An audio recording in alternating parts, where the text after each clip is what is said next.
Ce film raconte l'histoire de Nick Lowell, qui a été emprisonné au Japon en 1954. C'est un ancien soldat américain condamné à 10 ans de prison. Dans la scène d'ouverture, Nick nettoie les toilettes de la prison. Peu après, 5 hommes costauds et tatoués sortent des toilettes, le regardant de manière provocante. Après leur départ, Nick entre dans les toilettes et trouve un autre homme pendu avec les mains attachées. Nick crie au gardien en essayant de sauver l'homme. Un autre détenu arrive et aide Nick à descendre l'homme. Étrangement, l'action de Nick de sauver l'homme de la pendaison ne reçoit aucun éloge. Peu après, un groupe de gardiens de prison emmène Nick et le détenu qu'il a aidé à part et les bat. Le chef des gardiens de prison mentionne qu'il a reçu une lettre de l'homme qui était sur le point de se pendre, indiquant qu'un membre de gang serait envoyé hors de prison. Nick ne comprend pas le japonais, donc il ne sait pas ce que les gardes disent. Le chef des gardes devient de plus en plus irritable et finit par ordonner que Nick soit enfermé dans une cellule solitaire. À l'intérieur de la cellule, il s'avère que Nick partage l'espace avec l'homme qu'il avait sauvé de la pendaison plus tôt. L'homme se présente comme Kiyoshi, un membre du clan Yakuza, Shiromatsu. Kiyoshi demande ensuite l'aide de Nick et lui parle d'un plan d'évasion. Kiyoshi prévoit de simuler une tentative de suicide pour que les gardes l'envoient à l'hôpital. À l'hôpital, un membre de Shiromatsu viendra aider Kiyoshi à s'échapper. En échange de cette aide, Kiyoshi promet que si Nick parvient à s'échapper, les frères de Shiromatsu l'aideront à l'avenir. Le plan est en place. Pendant que les prisonniers creusent autour de la zone de la prison, Nick trouve une pierre. Plus tard, il aiguise la pierre pour que Kiyoshi puisse l'utiliser pour son plan. Quelques jours plus tard, de retour dans la cellule d'isolement, Kiyoshi se prépare à se poignarder avec la pierre aiguisée et demande à Nick de s'assurer qu'il survive. J'ai besoin que tu m'empêches de mourir. Et appeler les gardes pour le sauver. Le plan se déroule bien. En voyant l'état de Kiyoshi, les gardes paniquent et donnent l'alerte. Pour faire court, Nick parvient à être libéré plus tôt que sa peine initiale. Il se coupe les cheveux, se rase la barbe et sort de prison avec une apparence fraîche. Un homme et une voiture attendent Nick à l'extérieur de la prison, prêts à l'emmener au siège de Shiromatsu à Osaka. À son arrivée, Nick est accueilli et remercié pour son aide par les responsables du clan Shiromatsu. L'un des dirigeants de Shiromatsu lui propose alors un travail avec un Américain. Nick accepte le travail. Ce soir-là, après qu'un membre de Shiromatsu a donné de l'argent à Nick pour louer un hôtel, Nick se dirige vers une zone de jeu et un bar. Au bar, Nick rencontre une belle femme japonaise qui attire immédiatement son attention. Alors il lui donne un bon pourboire. Le lendemain, Kiyoshi emmène Nick dans une usine pour rencontrer un Américain nommé Anthony Panetti. Le travail de Nick est de négocier avec Panetti au sujet de son usine de métal et de son entreprise, car il a précédemment rejeté la proposition de Shiromatsu. Panetti avait reçu une offre de négociation d'un autre clan de gang, Shizu de Kobe, utilisant un négociateur américain. Panetti n'est pas accueillant à l'arrivée de Nick. Au lieu de cela, il critique la culture japonaise et les Yakuza, clarifiant qu'il ne vendra pas le métal de l'usine à un prix inférieur à celui proposé par Shiromatsu. Et maintenant, tu peux foutre le camp de mon bureau. Nick se rend compte que les mots seuls ne suffiront pas à rendre les négociations fluides. Alors il prend une machine à écrire et frappe Panetti à la tête, le forçant à se taire et à accepter la proposition de Shiromatsu. Après avoir terminé son premier travail avec succès, les responsables de Shiromatsu emmènent Nick dans un bar, y compris Kiyoshi. Cependant, pendant qu'ils boivent, le clan Seizu arrive pour les confronter à propos de ce qu'ils ont fait à Panetti. Un membre du clan Seizu continue de provoquer Nick jusqu'à ce que sa colère éclate et il lui brise une bouteille sur la tête. Les membres du Shiromatsu réagissent rapidement, pointant des armes sur les Seizu, qui décident alors d'abandonner leur intention de venger les actions de Nick et quittent le bar. Le comportement de Nick au bar attire l'attention de Shiromatsu, gagnant également la faveur de Kiyoshi. Kiyoshi offre alors à Nick un appartement luxueux et exprime sa volonté de rejoindre le clan Yakuza de Shiromatsu. Plus tard, Kiyoshi invite Nick à terminer un travail dans l'un de leurs bars où le propriétaire tente de prendre le contrôle de Shiromatsu. Lorsque les négociations échouent à nouveau, Nick tranche la gorge du propriétaire du bar et Kiyoshi l'achève avec un coup de couteau. Après avoir terminé la tâche, Kiyoshi invite Nick dans une boîte de nuit appartenant au clan Shiromatsu. Ici, la belle femme que Nick avait vue auparavant au bar danse avec quelques hommes. Nick continue de regarder cette petite femme japonaise. Kiyoshi la tire ensuite de la piste de danse et la réprimande. Il est inquiet que les membres du clan Shizu puissent apporter des armes dans la boîte de nuit, la mettant en danger. Après cela, Kiyoshi demande à Nick d'aider à ramener la femme chez elle, révélant qu'elle est la sœur de Kiyoshi, Miyu. Nick suit l'ordre, mais lorsqu'il arrive à la porte de Miyu, elle le taquine en l'invitant à entrer. Tu veux entrer? Oui. Ils finissent par devenir intimes, et Nick remarque un tatouage Yakuza dans le dos de Miyu. Le jour suivant, les choses changent quand Kiyoshi appelle Nick pour une nouvelle mission. Il lui demande d'acheter des armes à un soldat américain pour la mission. Kiyoshi explique que le soldat ne doit pas savoir que Nick et cet achat sont liés au clan Shiramatsu, donc Nick doit accomplir cette tâche seul. Nick se dirige ensuite vers les docks, où il est censé rencontrer le soldat américain pour le commerce des armes. Au lieu de trouver le soldat, il découvre un cadavre, et peu de temps après, le clan Seizu arrive. Le clan tente d'arrêter le commerce d'armes et de voler l'argent de Nick. Cependant, comme Nick avait caché l'argent dans sa voiture plus tôt, les membres du clan Seizu ne peuvent pas le trouver, ce qui les rend furieux et les pousse à décider de le tuer. Un des membres du clan Seizu reçoit l'ordre de tuer Nick et le menace de se mettre à genoux.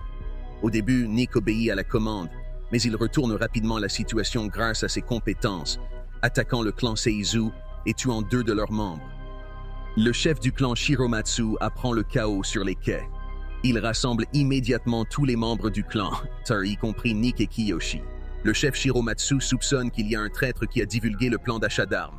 Cependant, Kiyoshi assure que les 2 millions de dollars apportés par Nick sont en sécurité puisqu'ils ont été cachés. De plus, le chef Shiromatsu accuse Nick d'avoir commis une erreur en tuant 2 membres de Seizu, ce qui pourrait potentiellement déclencher une guerre de gang. Pour éviter cela, le chef Shiromatsu ordonne à Nick de se couper 2 doigts en guise d'excuse. En entendant cela, Kiyoshi supplie le chef Shiromatsu de lui permettre de se couper ses propres doigts, se sentant coupable d'avoir impliqué Nick. Le chef Shiromatsu accepte, puis il envoie les doigts coupés de Nick et de Kiyoshi au clan Seizu, en guise d'excuse pour la mort de leurs 2 membres.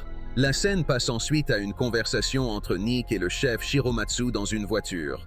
Leur échange révèle que le chef Shiromatsu, qui est aussi le beau-père de Kiyoshi, soupçonne qu'il y a un espion Seizu au sein de leur clan. Ensuite, le chef Shiromatsu a emmené Nick à une cérémonie où il a été formellement accueilli et officiellement intronisé comme membre du clan Shiromatsu. Plus tard dans la soirée, alors qu'il célèbre l'intronisation de Nick, Nick sort du bar pour parler avec Kiyoshi.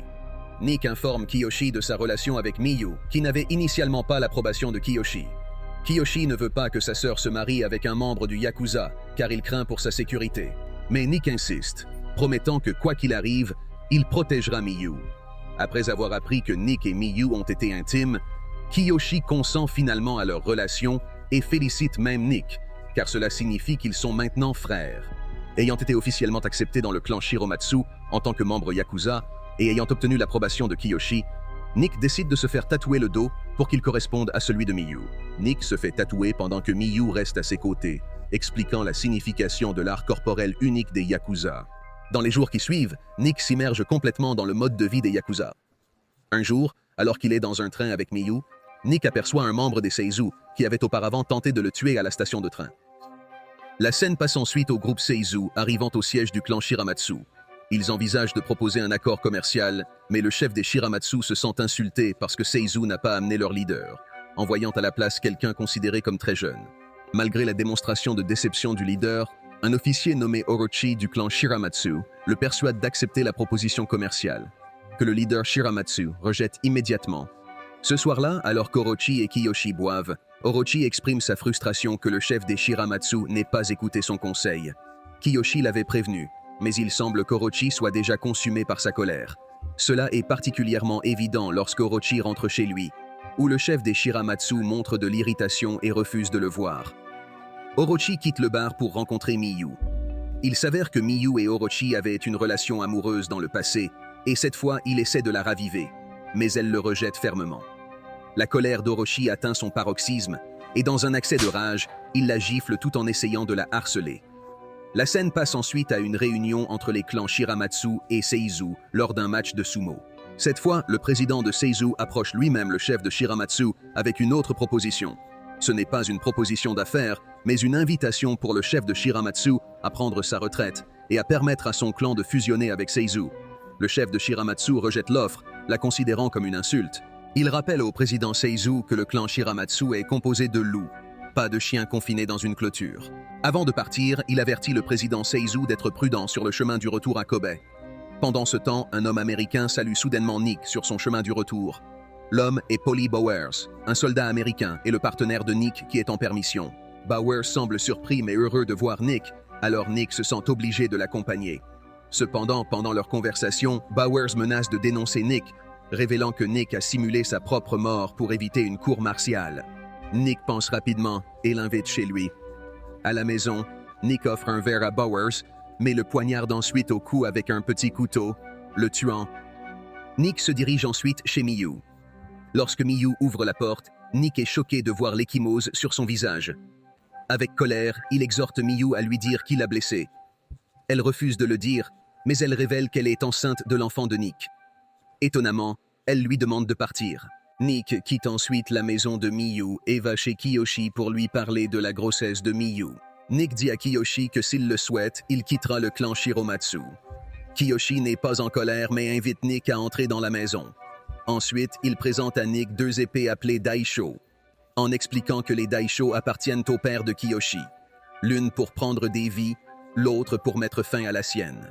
Kiyoshi dit alors qu'il a pris soin de Miyu depuis qu'elle était jeune, et à partir de maintenant, il confie cette responsabilité à Nick. Nick prend l'un des sabres Daisho et demande de l'aide pour enterrer le corps de Bauer. D'un autre côté, au siège de Seizu, Orochi peut être vu en train de parler au chef du clan. Il est révélé qu'Orochi a trahi les Shiromatsu et prévoit de détruire le clan. Le lendemain, le chef des Shiromatsu, accompagné de Kiyoshi et Nick, rend visite à un tailleur. Lorsque le chef ne sort pas de la cabine d'essayage, Nick le suit et découvre un employé du tailleur en train d'étrangler le chef. Nick essaie de le sauver, mais Kiyoshi, qui entre et est témoin de la scène, abat l'employé. Il se précipite vers la voiture, mais avant de pouvoir s'échapper, des membres du clan Seizu les attaquent. Nick et Kiyoshi ripostent tout en essayant de protéger le chef. Au cours de l'affrontement, un membre du clan Seizu tire et tue Kiyoshi. Nick et le chef réussissent à s'échapper et retournent à leur base, où ils rassemblent tous les membres restants du clan. Le chef révèle qu'il y avait des membres du clan Seizu dans la voiture qui les a escortés à la boutique de tailleur, indiquant un traître au sein du clan Shiromatsu. Il décide de se venger et déclare la guerre au clan Seizu. Pendant ce temps, lorsque Nick informe Miyu de la mort de Kiyoshi, elle devient hystérique. Nick et les membres restants du clan Shiromatsu commencent à éliminer systématiquement les membres du clan Seizu. Après que Nick ait réussi à intimider un leader de haut rang des Seizu, il semble que les Shiromatsu soient sur le point de gagner la guerre. Cependant, le leader des Seizu envoie un jeune garçon au quartier général des Shiromatsu avec un message pour mettre fin à la guerre.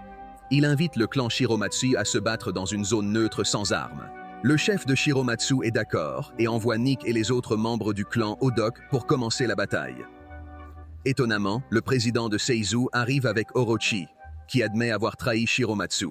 Le chef de Shiromatsu, qui considérait Orochi comme son propre enfant, lui pardonne et s'approche, lui demandant de revenir à Shiromatsu avant qu'il ne soit trop tard. Alors qu'il s'étreigne, Orochi poignarde le chef Shiromatsu à mort. Les membres Shiromatsu, entourés d'armes, sont incapables d'intervenir et ne peuvent que regarder impuissants. Orochi déclare alors que le clan Shiromatsu est fini et offre sa vie si Nick quitte Miyu. Nick refuse l'offre d'Orochi et se prépare à attaquer, mais un tireur d'élite lui tire dans la jambe. Pendant ce temps, la police fait une descente et met le feu au siège de Shiromatsu. Cette nuit-là, Nick s'introduit dans la maison de Miyu, gardée par le clan Shizu, avec l'intention de l'emmener.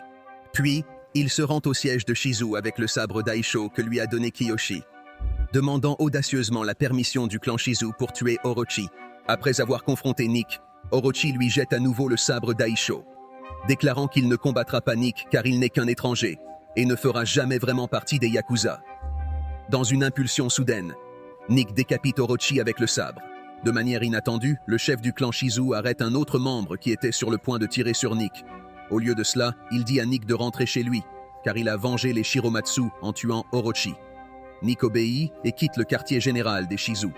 L'étranger se termine avec Nick arrivant à l'appartement où il a caché Miyu.